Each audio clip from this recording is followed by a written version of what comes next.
Welcome to the Real Estate Life podcast. Today, I'm very excited to present. We have David Kamara, founder and managing director of Cape Sierra Capital. And joining us is Jessica Bradley. She's the co-founder and managing director of Cape Sierra Capital. This is a husband and wife team. I'm excited to hear their story and how they got started into multifamily syndication. Welcome to the show. Thank you, Abiel. It's nice to meet you. Thank you for having us. Thank you. All right, so I'm just gonna get to it. I was reading your story on your website and kind of got a little bit grasp of how you guys got started. But I'm gonna let you explain that to the listeners, and we could start with Jessica first. Jessica, so I see that you started first in single families in the real estate business. We did. We both graduated from the University of Michigan and both found jobs in Chicago. So we moved and bought our first house together. And that was kind of what tipped us off to, wow, this is something that we can possibly make money on. And so during the recession, we found a house close to where we were living and actually bought it on a credit card and were able to make the improvements and get a renter in right away. And it was very lucrative. So right off the bat, we were able to find something and start something. We also found a couple of duplexes outside. It's in the southern part, closer to Gary, Indiana, which is, coming out of college and not really having any money and having student loans. That's what we could afford at the time, and kind of earned our stripes there, taking classes and learning how to operate rental properties. Yeah, so you self-educated yourselves. Yeah. Exactly. We just said, it's interesting that we could leverage, right, other people's money and control a big asset. We learned that in buying our own first personal house, and that kind of, both Jessica and I were excited about it. We went to a bunch of conferences and said, yeah, we should do this. And so yeah, that was kind of the start. You kind of covered all of those. So you were self-managing these single families and duplexes, is that correct? Correct. Yeah, I remember so I was working at an industrial manufacturer. So I was in systems, and then I was working in the warehouse. So in the warehouse, you kind of have, my department was shipping, responsible for shipping lots of packages out to all kinds of places. But I would try and, if I needed to go see the property, get on the later shift. So that morning I'll just drive out there, talk to the tenant, see what's going on, make sure any repairs were fixed, and then get to work when I needed to. And now this goal that you have with this was started as a small goal. You guys always had the bigger picture? We're going to own hundreds of units of apartments, or it just first started at something small? I want to have a side hustle, side business, some extra cash flow. Really just kind of started with us having our own, our first single family, and renovating our own kitchen, renovating our own bathroom, and being able to pay off some of those student loans, and saying, wow, after we refinanced our house, and saying, wow, this is something that we could potentially grow into a business. And so David, I would have to say, David really educated himself and took the ball and really ran with it to get it started. Yeah, I think our original discussions were basically, if we can buy a house a year, right, and just keep buying a house a year, in 10 years we'd have 10 houses, and after some time, right, those would hopefully get paid off. And then if we even average $1,000 a month on rents, that would be great. I mean, that was kind of the original plan. We definitely did not have the kind of the big, hairy, audacious goals of let's go buy hundreds and hundreds of units. That was a later phase thing. So how long did it take you from that original plan that got destroyed by the amount of units you have now? When did that happen that you say, you know what, I think I want to scale this to another level? When did it hit you? I would say about 5 years ago, 5 or 6 years ago. So our trajectory was we bought the single families and the duplexes, and we had those. Those were working. I ended up switching careers and becoming a management consultant after I finished business school. We moved back to Michigan. Jessica ended up switching careers as well, becoming a speech pathologist, speech therapist. But with my work, I was traveling a lot out of town, and it was a very rewarding career, very intellectually stimulating, but required an enormous amount of travel, right? So I was traveling upwards of 40 weeks a year. And with having a family, having 4 kids, it just became challenging. And frankly, I was missing events that I didn't want to be missing. And so one Sunday night, my daughter asked me, "Dad, are you going to work the next day?" Which really meant, am I not going to see you for a few more days? And that really was kind of the moment when, I mean, we put her to bed. I said, yes, I am going to go to work. But then Jessica and I had to have this conversation again and say, like, what are we doing? Yes, the money is great, but we're not really fulfilling our kind of lifestyle dreams, or what, like, how do we want to raise a family? I mean, it's very hard to be traveling that much, even if the compensation is great. And so that's when we really said, let's take a look at the single family thing that we've been doing. It's working really well. Why don't we try to scale that up to something significantly larger, where we know the single family model works. We know the duplexes pay. We know that's good. But again, at that scale, it was just not something that we could retire on, right? And so that's really when we said, let's go get some coaching. Let's make this a thing where let's go buy some property that would enable me to be home more. And that was really the original goal. And not only that, I would also say, having David gone, it's just so hard on the family. But he truly is a businessman. He loves starting businesses. He loves really being in there, and being able to transition from consulting to real estate. It was just kind of seamless, because he's really able to start another business that he just really enjoys doing, but also be able to be home and do it. So it really was a big motivator. From hearing both of you talk about, from hearing both of you talk about how you guys got started in the single families and the duplex, it sounds to me like you guys communicate very well.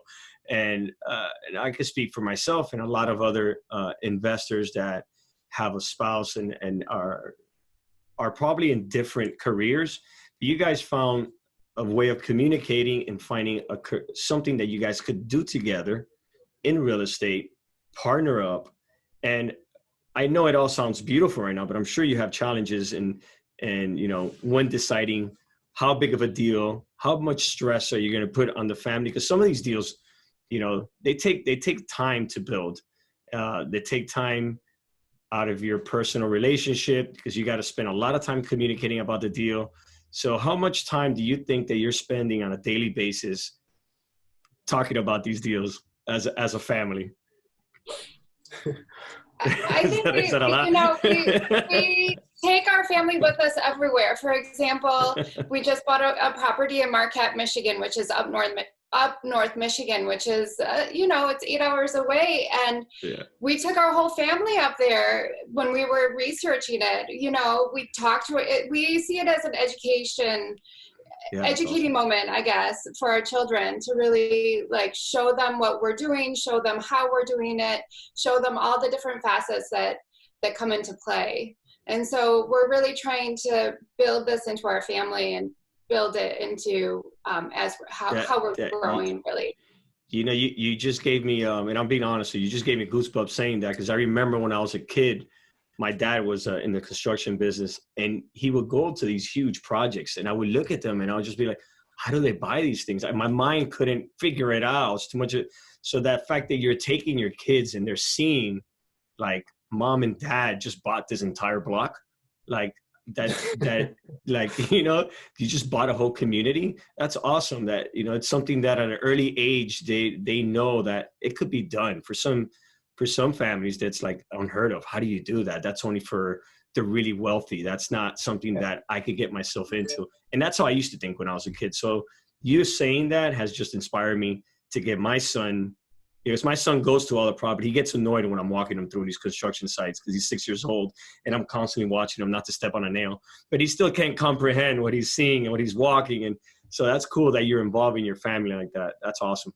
That's very inspiring. No, and none of us came from, places of significant means, right? I mean, we just didn't, right? My dad was born in Sierra Leone, West Africa, one of the poorest countries in the world. My mom was born in Ukraine, one of the poorest countries in Europe at this point in time. But again, we just kind of, I would say, very grateful to our parents for giving us an opportunity to have great educations. And you're right, these are things that a lot of people are not taught, right? You don't learn about this stuff. Even if you go to any college or any school, this is something that often you just stumble upon, and we kind of did stumble upon it, and unfortunately so, because we were searching for how do we do something different? How do we kind of avoid the regular path? But no, it has been, in terms of, back to your question, how do we communicate? I mean, there are definitely ups and downs. There are times when it is inconvenient because there's family events or activities. But again, over time, I think we've managed to figure it out. I think I would definitely say managing communications about real estate projects is significantly simpler for us than the management consulting life that I was in, because I mean, there's just I mean, at least you're present. You can say, hey, let's grab 10 minutes, or let's take a walk, or let's go for a jog, and we can talk about stuff. For us, we both, I feel like that's significantly easier for us and on the family dynamics in general. Yeah, we're under contract on this deal in Orlando, which is in Disney World. And it's the first exciting deal that my wife and son are happy to go see, because I told them, like, we got one in Disney World. So I get it. And then that's cool that you guys are taking those trips with the family. One day in the future, they're going to go, they're going to have that aha moment. And they're going to be like so appreciative of what you guys are doing. I want to talk about that deal, that 124 units that you just took down in Michigan. And can you tell me a little bit about that story? Because I read the whole story on your website, and I love the fact that you were so detailed and you explained this story so well, because most syndicators or REITs, they just explain, we just bought this property. They just give you a quick summary of it. But we all know that deals take a long time to evolve. It takes relationships. It takes months, sometimes years, for you to be able to buy a deal. And a lot of them have a great story behind it, because there's so many moving parts, so many emotions, so many human beings involved in a deal. So they don't always go that smoothly. They take time. So tell me about this deal and the story behind it. Yeah, so this is a very unique deal that we just closed in March of this year. It's in northern Michigan, Marquette. It's 124 units. The deal originally came on the market in late 2019. And it was brought to us by a broker who we have done, I think, 4 or 5 deals with before. And he kind of put on our radar, said, hey, there was one of 2 deals up in Marquette at the time. We looked at it. It was decent. It was a good enough deal. But as Jessica just mentioned, Marquette is a bit remote. It's right on Lake Superior. It's a beautiful town. Very diversified. There's a university up there, Northern Michigan University. There's a lot of mining industry up there, forestry, a very large hospital. So it's a pretty interesting economy, but it's small. I think the county is about 60 or 70,000 people. And literally, originally, Jessica and I looked at it and we were like, I mean, we love that town, but it's a smaller community and it's probably too far and too small, and we pass. That's basically what we told the broker. And to the broker's credit, he's somebody who we've worked with before, and he kind of understands what we look for. And a week passed by, and he's like, you know what? I really want you to take another look at this deal for these reasons. It's a great deal for these various reasons. It's a very diversified area. There's a massive hospital that just got renovated. I think they spent over $100 million renovations on the hospital. Oh, wow. opened that I think September of 2019 when the deal came on the market, and various other factors that really caused us to reconsider. And again, we buy for cash flow, so we kind of analyzed the cash flow again, and it was pretty good. So we made an offer. It would have been, I think, one of the bigger deals we'd ever done. So we're a bit, again, kind of to your questions, like how do we communicate, what's too big, what's too risky, what's too stressful. So we made a deal. We made an offer. The sellers considered it, and then they said, we think we can do better than that. We think we should be able to get a higher offer than this one. So we said, okay, we think these are best numbers that we can offer. And again, we talked about it and we said, we think we're comfortable. If we get it, great. If we don't get it, we're fine if we didn't, right? So this was towards November of 2019. The Christmas holiday break typically tends to be a quieter time. Then we came into spring, and we all know what happened then, like coronavirus, and the country shut down. We were very cautious with our portfolio of existing units because, again, everybody, I think, in the first few months kind of freaked out, like what's going to happen next, how bad is this going to be? So we're very cautious. We made maybe no offers for a couple of months. And then we saw this deal come back on the market again.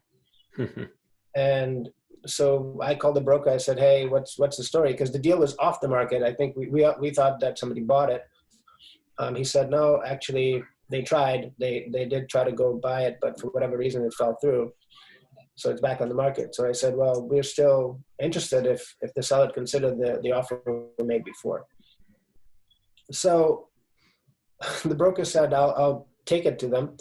And it was a very slow process, right? So the sellers were like, yeah, we'll consider it. We still think maybe we can do better. This was around April. Finally, in June, we actually got a signed contract, a signed LOI. And the signed LOI early June, and then we said, wow, great, okay, we'll work on it. So then by end of June, we got a signed contract, a signed PSA. And again, this was still the height of coronavirus. The seller actually made a request. They said, listen, we'll sell this to you, but we have a higher prepayment penalty because of what interest rates are doing at this time. So for anybody who's kind of part of the market, interest rates kind of crashed, and anybody who's doing any kind of deals, real estate, private equity deals, some of our consulting clients are like, hey, this is very difficult because banks don't know how to price risk. The 10-year treasury rate fell off a cliff, right? The historic average for the treasury rate was somewhere around 1%, and at this point it was close to 0.6%. So the seller's prepayment penalty was based on the difference, or that arbitrage between what the 10-year T-note was doing and where their rate is. So essentially, the larger that difference, the higher their prepayment penalty. So the seller requested and said, we would like to not close until at least November. And even in November, if that difference is still too high, we would like to have the option to postpone the deal for 45 business days, which is kind of one of those, right? I mean, if you're trying to buy a deal, we all know that the longer the deal goes, that tends to kill the deal. So it's a bit of an uncertain period. And I mean, it was one of those things that we didn't particularly like, but at the same time we said, well, I mean, we understand the seller's issue. He's going to have like an extra prepayment penalty of about $1 million or somewhere thereabouts in that range if we do this thing at the current rate. So we said, sure, like we'll go with it. But we also said if indeed we're going to have this stretched timeline, we want to take advantage of a particular loan product which allows us to get a much lower interest rate. It's called the HUD loan. You're probably familiar with it for construction because they're doing construction financing. Great rates, yeah. Yeah. So we went into the deal knowing that the seller had an extended time frame for doing this deal, and we were going to try and leverage that time frame to get a particular loan product, which HUD is extremely difficult in that they are super meticulous, right? They'll raise issues that other loan types wouldn't raise. But at the same time, if it means that we're getting a better product or a more secure property, that's a good thing for us, for investors. So we went with it. It's very hard for a HUD deal in a short period of time. HUD deals. I've done a few HUD deals in my career, and they're very strenuous, man. if you think you're going to close a HUD deal under 45 days, it's not happening. They do take a long time, and you gotta have a seller that's willing to play ball with you on that. You had that ability, so you use that to advantage. And also, you run a lot of risk when your deal takes too long on your capital raise with your investors. You could lose that investors because they're giving you verbal commitments. So Correct. The longer you're sitting out there with that verbal commitment, the more stressful it is for us to raise money on the deal. Yeah. Yeah, now, no, absolutely. So Jessica and I had to have conversations with some of our network where people were coming back and saying, are we doing this deal or what? Like, because I want to go put my money somewhere else. So like, yes, we are doing it, but by all means, right? Again, our relationship with you is a long-term relationship. So if there is something that you absolutely have to go do now, we understand. But yes, the deal is happening. Here's the timeline as best we understand it now. But yeah, it was a bit of that kind of a situation where we had to be very transparent with investors, but also manage their expectations for how soon it will close. I want to point out something that you did that a lot of investors don't do. You stuck to your number. You always knew that the number, that was the number that made sense for that deal. The seller didn't want it. You walked away from it, and it came back to you. You stuck to your number again, and it was unfortunate for the seller that COVID hit. So that just put him in a bad situation where he's like, all right, it's time to move on. And I've seen that happen many times. And I've seen it happen in the opposite direction where there is a lot of traffic on a deal and people are overbidding, which is something I'm seeing a lot now. And you could get caught up on that. Like I've been in those transactions where you're in that, you want the deal, you love the deal. Next thing you know, the offer keeps going up and keeps going up. Your number starts shrinking. And you got to be very careful that you don't get caught up on that and tie down a deal because you were under a lot of pressure of other competing offers. So that I like the fact that you stuck to your guns and you didn't budge on that. Now, what was so special about this deal? Was it a big value add deal, or just needed poor management, or just tired owners and just wanted to exit and let someone else take on that renovation for the near upswing in rents?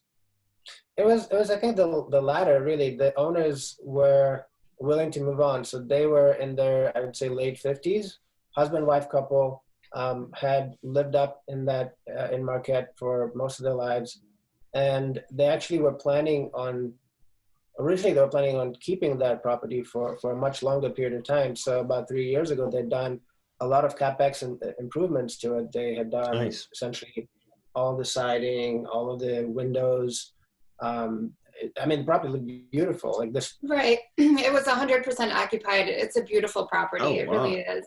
It's inside of a neighborhood. It's quiet. It's a really great investment. It's like a mile to downtown and the lake. It's literally across the street from this new hospital. So it was a very good asset, and they had taken really good care of it. And I think they essentially, like I said, had put all this money into it thinking they would own it for a longer period of time. And then a few deals sold up there, like within the year before we bought it, the year before it came on the market. So I think they probably just started thinking, oh, we didn't realize we could get these kinds of valuations for this property. And they did want to move to Florida. Because again, there's Michigan and there's up North Michigan. Yeah. Trust me, it's a little bit. We're getting a lot of those. We're getting a lot of those lately. Yeah, the amount of snow and how cold it gets, definitely there's a difference. And I mean, they just like, hey, we can go swim in the Gulf versus swim up here in Lake Superior, which is beautiful, but it is colder, right? So they basically made the decision that we're moving, we're going down south, we're having more time to enjoy our great years ahead. And so they were ready to go. In terms of the property itself, there's some room for kind of the value add. Some of the units haven't been really remodeled, I'd say more than 50%, but they're in good shape. They've been maintained, but not upgraded, right? So the opportunity is to upgrade bathrooms, floors, kitchens. The exterior is done. All of the exterior is good. So really just internal upgrades is kind of our focus.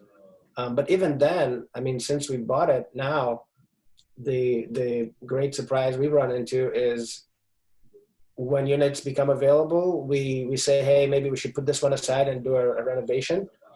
And within like 2-3 days, we get 4 or 5 very qualified applicants who are willing to pay above what we're asking to rent into Oh, that's the unit sweet. out. Yeah, So that's awesome. like literally, we've kind of put renovations aside for a second because there's been very strong demand. Nice. So again, it's I think it's just a small market with not a ton of great quality apartments. So I think in a way we got lucky as well.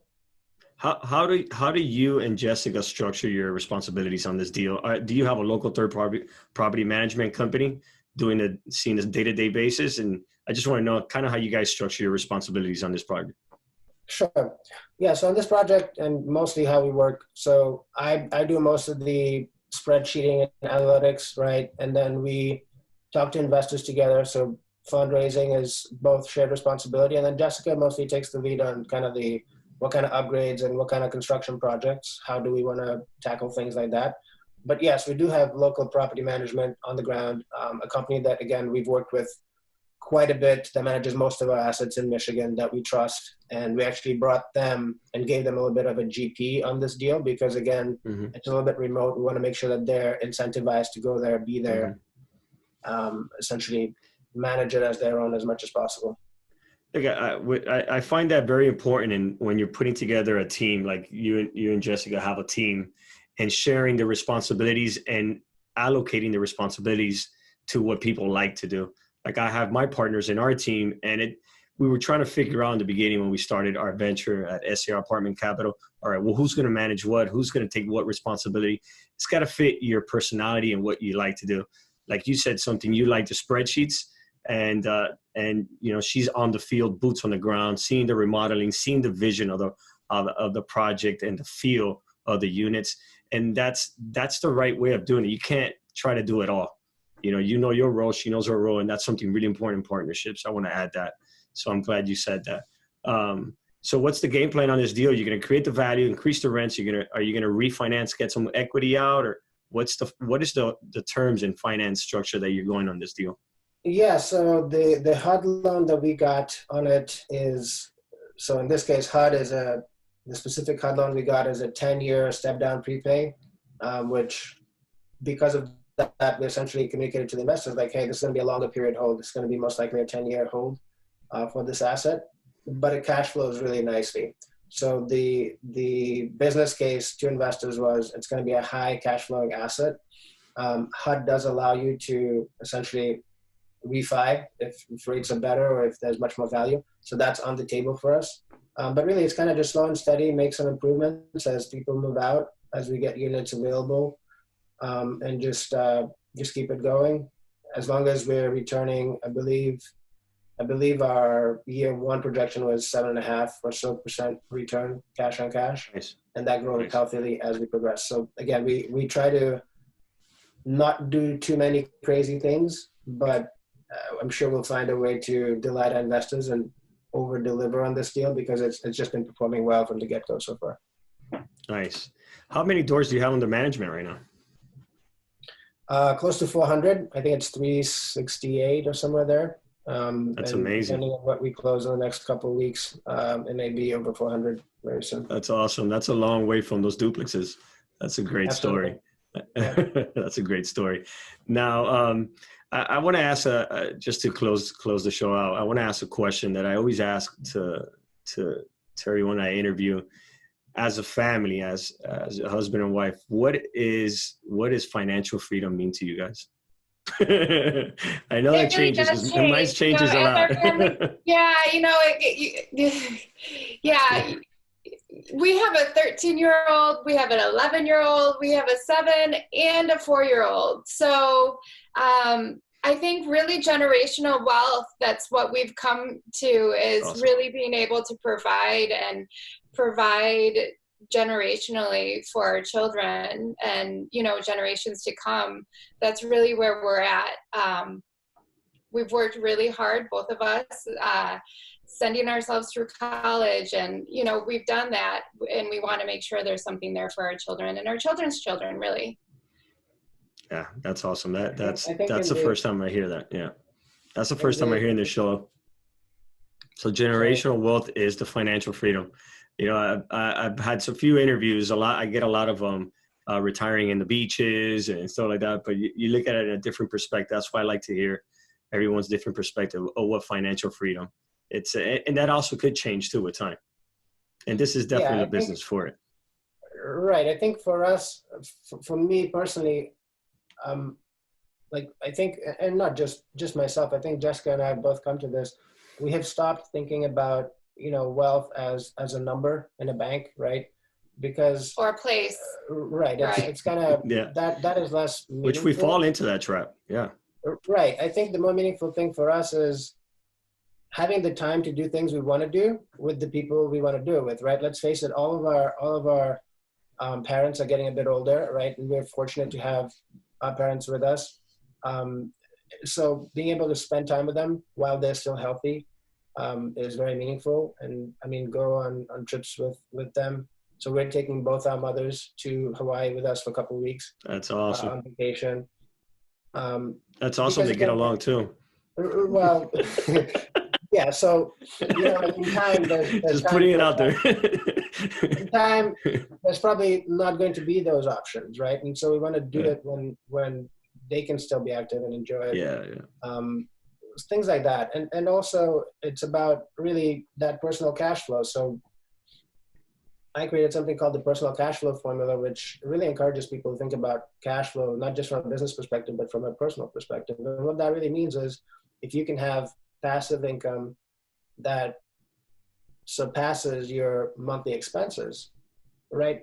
That kind of gives you the freedom to do whatever you really want to do with your life. If you want to be a school teacher, you can do that. If you want to go build a real estate company, you can do that. If you want to volunteer, you can do that. If you want to be a scientist, you can do that. If you want to pursue further school, you really are giving yourself the choice of how you want to spend your time. Because just again, coming from the management consulting space, I have a lot of friends and colleagues who are extremely well compensated, high net worth, high earning individuals, but they don't have the freedom of the time to spend on what they want to do, right? And for me, that's really what financial freedom is not, forget the finance part so much, it's more control of your time, right? If you can get up in the morning and say, today I want to do whatever it is, and you have the option to go do that, then that's super important. Whether that's right. Spend the time with your kids, or teach them something, or take a trip, or go to work, right? Yeah. All of those are good options. But that's how I start thinking about it. Yeah. Oh yeah, that's very true. It's for me, it is also that freedom to be able to do the things I want at that moment when I want to do them. It doesn't mean that I'm still not working probably 6-7 days a week. I am, and then we're working a lot of hours to get to where we're at. But at any point, I could pull out and say, I want to go here, I want to go there. Especially, I have a wife that likes to travel a lot. So, thanks to technology, we could do things around the world and still, manage. And this is a business that you can actually do that. If you got the right people in place, you got your third-party management companies, you got the right operators, you could manage these assets from everywhere, any part of the world at any time. And that's one of the things I fell in love with this business. I could have I could have a professional do this. I could have a professional do that. You can have great professional individuals to manage your assets while you're still doing your thing. And that's the beauty of it. It's one of those things that I love about the business. David, Jessica, it was a real pleasure talking to you too. It was very refreshing to see how you guys do it. And I got a lot of talking to my wife to do. You guys are a good example. How can listeners get in touch with you guys? Can you drop your website and where to get in contact with you? Yeah, so our website is Cape Sierra Capital. That's CAPESIERRA CAPITAL.com. And while you're there, check out this personal cash flow formula, and it's CapeSierraCapital.com/cashflow. And hopefully that's helpful to the readers. Yeah, we'll drop the link. And thank you for your time. I appreciate it. Take care. Thank you so much, Abiel. Thank you. Thank you. Bye-bye.